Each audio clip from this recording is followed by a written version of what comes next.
Hey guys, happy Saturday to everyone. I wanted to pop on because I wanted to chat with you guys. And the reason why I wanted to come on and chat with you guys is because I watched the most amazing video that my friend posted a couple days ago.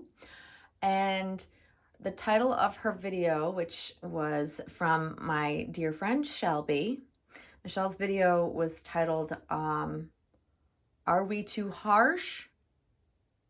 Is our view too harsh? Something to that nature. I will link it below because it is a freaking fantastic video. It really got me thinking. So I just thought it was a really interesting topic and just wanted to chat about it and share my perspective.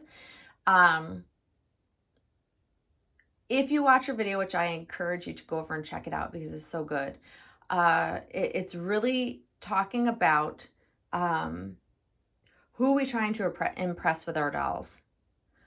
Are we as collectors being too harsh when we look at our dolls? And that really, it spoke to me. The reason why it spoke to me is because, one, I'd never thought about it, but once I did start thinking about it, I was like, oh, yeah, there's something to this. And part of the reason it sparked my thoughts to just really, it made my head go crazy with all sorts of different things going through my mind of, depending on how long you've been a collector in the reborn hobby, does that affect how harsh or how critical you might be when you're looking at your dolls? There's something to be said for that. And I think that I've never tried to impress others with my dolls. And I know it's going to be different for everybody. Every collector is going to have a different viewpoint on this, which is why I think it's such an awesome topic and something to chat about, because I think I am the worst critic. Hands down, I am super harsh when I view my dolls. I'm less harsh when I view other people's dolls. I can enjoy, I don't look at it through the same glass, so to speak, or through the same lens. When I look at other people's dolls, I am much less critical. I don't look for the flaws that I do when I look at my dolls, because they're ultimately, in the end of the day, they're my investment, right? I'm just gonna brush her hair. I slightly wet it down yesterday so that I could kind of try a new look on her, so that she doesn't have the flipped up little hairs around her ears, because I just wanted to try something different. Let me know what you guys think. I think that her hair is just beautiful. But ultimately, okay, so where was I? See, I get very distracted when I am trying to do two things at once and have a conversation. That's why I tend to just not change doll when I'm talking. So anyways, so I look through a different lens when I view my dolls versus other people's dolls. But I think at the end of the day, I am and have always been very critical of my dolls. I am a very harsh, pick them apart. I can take the most beautiful doll and pick it apart in a picture, in a video, especially when I do that, it's when I'm looking to buy the doll. So, if someone's selling a doll, I will pick the heck out of pictures of the doll. I'll blow the pictures up. I look very closely. I want to know what I'm buying or potentially buying.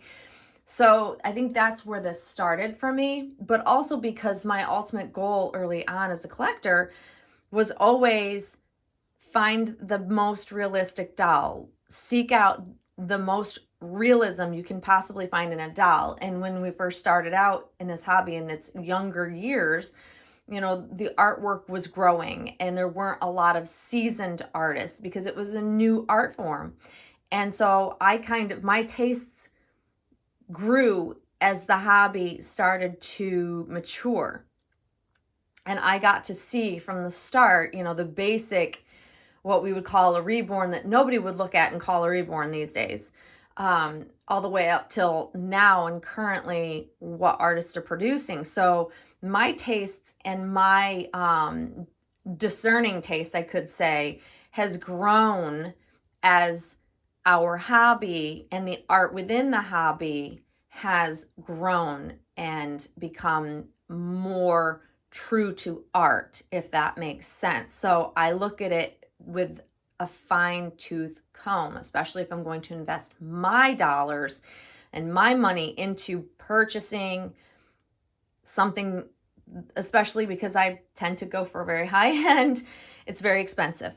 Even the reborns, this particular baby was not the most I've spent on a reborn, but she's up there pretty close. But she's a prototype and I really wanted her, and to me she's worth every cent. I pick apart when I share her in video, when I share her in pictures, I tend to pick apart what I'm seeing in the picture that doesn't look like what I see in person in real life, which is why I struggle with posting pictures, because getting it right is so important to me, because I want everybody to see her beauty. But I can still find flaws, like in the best of dolls, like same with Monroe. I tend to find that I have become, as I've grown with this hobby, I think I've become very desensitized to the art of it.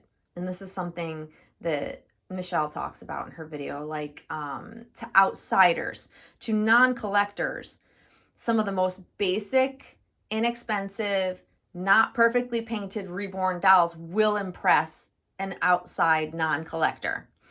They will. That'll give them the creepy factor. And I've kind of I've been ruined, I guess I could say, over the years by having such high-end artwork in the dolls that I've experienced. I've had the best of the best. I've had several Romy Stridham dolls. I've had several Claire Taylor dolls. I've had so many beautiful reborns from prototype artists or just super talented artists. I've gotten to experience it all. And I'm grateful for that, but it has made me, like, this is the analogy I used when I commented on my friend's video, is that I feel like I'm like the princess and the pea. Like, any tiny thing will make me not want to spend the money on a doll. So it has to be perfect, or else I just don't see the point in buying it. Like, if I can work through my head, if I'm looking at a doll that's for sale, that I have the money for and I can buy and it's available, the things going through my head are going to be, look at the doll closely. Do I see anything that bothers me instantly? Most of the time there's always something. It could be the sculpt related, it could be painting, it could be the hair, it could be any number of things. But I go through the motions of, once I get that doll home and the newness wears off, will I still love it? And I somehow manage to work through all of those things and situations in my head. And then if at the end of the day and I work through those thoughts, I'm kind of like, meh, I could take it or leave it, I don't buy the doll, which is why I've bought a lot less dolls over the last how many years. Because I've made those snap decisions and overlooked something that bothered me initially. And the moment I got the doll home, I was completely bothered by it. That has to do with me being an OCD person. Not every collector thinks that way, but I think it's also not just because I'm OCD, it's also because I've been desensitized. So I pick out things and see things that I know are gonna literally eat at me, and I won't want to keep the doll for a very long period of time. And because I don't like selling, I won't bother going through the motions of buying a doll that I don't think in the end I would want to keep for any extended period of time. Like, we know that dolls come and go, and I buy with the intention of keeping the doll, but a lot of times that's the issue. I pick it apart. I am the worst critic. I can find something wrong with basically any doll I've ever had. How have I had Monroe this long? It is mind-boggling to me, because I have, I can see things on her that I don't 100% love and I would potentially change, but they're not big enough things that bother me. And I realize that I have probably one of the best dolls I think Claire Taylor has ever made. That's my opinion. We all have our opinions about, who we like, our artists, and what style we like. But for me, somehow, oops, see, it happens every time. But for me, it happens to be that really she has so little that I see that would be considered like flaws in my head, that to me, she's as perfect as I can probably find in a doll. It's also why I've held on to her for so long, but I can still find little things about her that, I would change, like, I wish she was the one piece pour. She's on a ball jointed neck, and however, it's beautifully done and you really can't tell. It's the fact that, there's more realism when it's a one piece pour, right? That's pretty much like the biggest thing and only thing that I think about when I look at her. But because she is so perfect, every other sense of what I look for in a doll, I overlook it. And to me, it's not, I'm certainly not going to find better in my eyes. But I still, like I said, I can find flaws with every single doll. And I think that for newer collectors, when you first come in, like, some collectors have an eye for the art and they'll spend, large amounts of money immediately. And then there are other collectors that they're just happy to have something that's cuddly, that looks like a baby. It might not be perfect, and they never feel like the urge to seek out the best, the best, the best. There's such a wide range of us collectors and, the things we look for in our dolls. And I think newer collectors, for the most part, don't see the flaws, or they aren't as critical. I think that you become critical as you're exposed to more and more dolls. And I think through the way that I did it is I just had so many dolls coming and going, and I just kept looking for the next best, and kept working my way up as the hobby, evolved. And it just made me very discerning as a collector, because I am looking at the art. It is about the art for me. I don't tend to role play, but I enjoy holding Monroe mainly. I don't sit around and hold Lola because she's not cuddly. I would rather just pose her beautifully and look at her and just take in the art and of how she is painted and how realistic she looks, because she doesn't feel realistic. Reborns, vinyl reborns don't feel realistic to me. Monroe is the whole package. She feels like a living baby. And when I look at her, the depth of the painting, she looks like she should be breathing. When I yearn to hold her when I haven't held her for quite some time, because she just feels like a newborn baby feels to me. And so I have a different connection with Monroe than I do for Lola.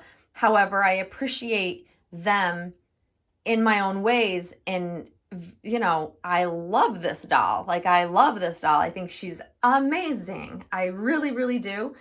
And she's the first reborn that I've really wanted to hold on to for any length of time, because it all works. The sculpt, the painting, her hair, just everything about her. She's just gorgeous.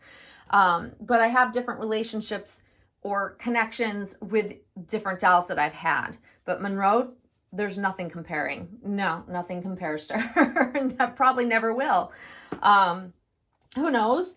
But I think that for myself, and I'd love to hear your feedback. I totally want to hear your thoughts on this, because I think we would find there's just such a varying, vast opinions of how you look at it. Like, are you, when you buy your dolls, are you looking to impress the people around you, or are you the person you're trying to impress? For me, it's me. I could care less. And I know this is hard to believe because I'm on social media and people may not believe me, but it is true.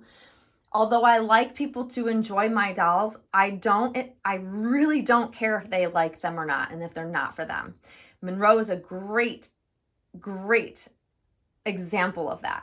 So many people at first did not care for her, and I didn't care. I did not care one iota if someone didn't like her, because it's my doll, my money I spent on her, and it's my enjoyment. And that's what we have to remember as collectors, that, yeah, it feels good when people like our dolls. We want them to be accepted. And that is, deep down, I do like that. But will that alter what I buy? Absolutely not. But for some people, I wonder if it does alter how they buy and what they buy. And especially if you're on social media and you're making YouTube videos, I think that has an effect. Are you buying dolls to impress those that are watching? And I think for some, it might be the case. I can safely say that's not the case for me. Not at all. I could care less. I know that, I make the videos I make because I know that my friends will see it, the regular subscribers, the people that follow me and have followed me for some time, even newbies that have, discovered me. I make videos to share the things that I enjoy. If others don't enjoy it, they can choose not to watch it, and that's okay. I'm perfectly fine with that. But, I will always be my worst critic. I will always be the worst critic towards the dolls that I have in my collection. But I really want to hear your feedback. I would love to hear your stories. If you've been a collector for some time, do you think you've become desensitized to the art and you're more picky and you can, you're harsh on when you're viewing your dolls? I would love to hear. Or are you newer and, you find that you just love everything? Because I know that that's a lot of it. When we first discovered this hobby, you just want it all. You want it all. And you don't need to spend a lot of money to enjoy the doll you have. I think that's why there's just such a wide range of dolls for everybody, every level of discernment, that type of thing. But please feel free to share your thoughts.